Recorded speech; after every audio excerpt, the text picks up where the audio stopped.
This is a fast-growing outbreak. Over 600 cases through the country, nearly 500 measles cases just in Texas. Talk to me about how dangerous this is, Dr. Pitts. It's very concerning, and we have to jump right to the elephant in the room, right? Vaccination. The reason why people are not getting vaccinated is because of fear of vaccine injury, which I would love to talk about. That really just has to do with immune overreactivity. When you get a vaccine, if you're someone who has a proclivity to autoimmunity, we have to turn on your immune system to create a protective antibody. If you are one of those autoimmune inclined people, you're going to have a prolonged self-directed immune response that can last a long time and injure you.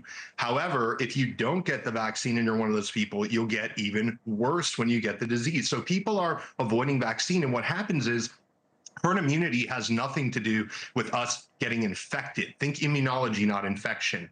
We still come in contact with measles when we're vaccinated, but our immune system has a ready-to-go playbook, and the virus does not have time to replicate. It is halted immediately by a well-coordinated immune response provided by an antibody from the vaccine. If you are not vaccinated, your immune system will try to figure out what's going on, and in that time, the virus can spread and result in death. As a neurologist, I see encephalitis. I see inflammation of the brain causing death from measles. Oh, so is preventing the spread of this disease simply vaccination? What can we do to protect ourselves?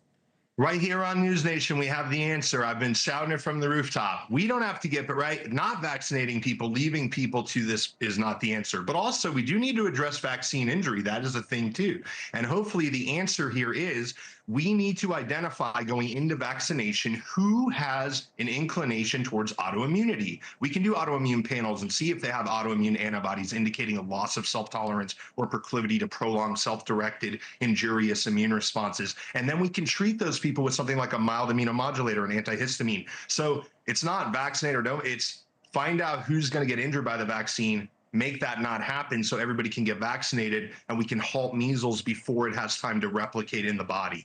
Really great information there. Let's switch gears. There's a remarkable new finding. It says getting vaccinated against shingles can reduce the risk of developing dementia. Dr. Pitts, you're a neurologist. You have a better understanding than most of us. Tell me about this study. This is so important. I mean, you know what? When I see when do I see shingles as a neurologist? There's two times. Rarer, I see it when it's systemically infiltrated the brain and put someone on a ventilator. However, what I usually see it is in the setting of what most people know as Bell's palsy. Someone has facial paralysis, trouble with lacrimation, their eye can't close, they're stuck with the face, upper part of the face, or actually complete facial weakness. And we look and we say, oh, this is not a stroke. We rule out a stroke, and we say this is from viral invasion of the facial nerve. So we know that this virus, shingles, really interacts intimately with the nervous system as it tries to become colonize that. It wants to live dormantly in your nervous system, and often it does. So when we get Shingrix at age 50, as is recommended, even if you've had shingles or have been previously vaccinated with the other older vaccine, you are reducing neuroinflammation and the chance that a dormant shingles can reactivate. Inflammation of the brain and nervous system is intimately linked to neurocognitive problems, including Alzheimer's, the most common cause of dementia. In the U.S., about 1 in 3 people develop a case of shingles in their lifetime. When should adults get immunized? You mentioned the age of 50.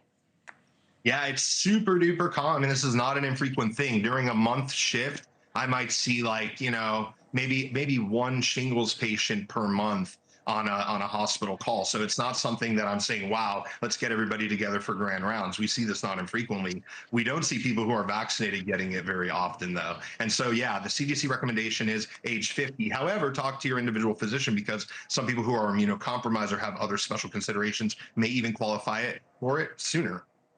Doc, we're running out of time. I was talking to the team. I never got chicken pox. I'm not 50 quite yet. I'm close, not quite there yet. So should I get a shingle shot?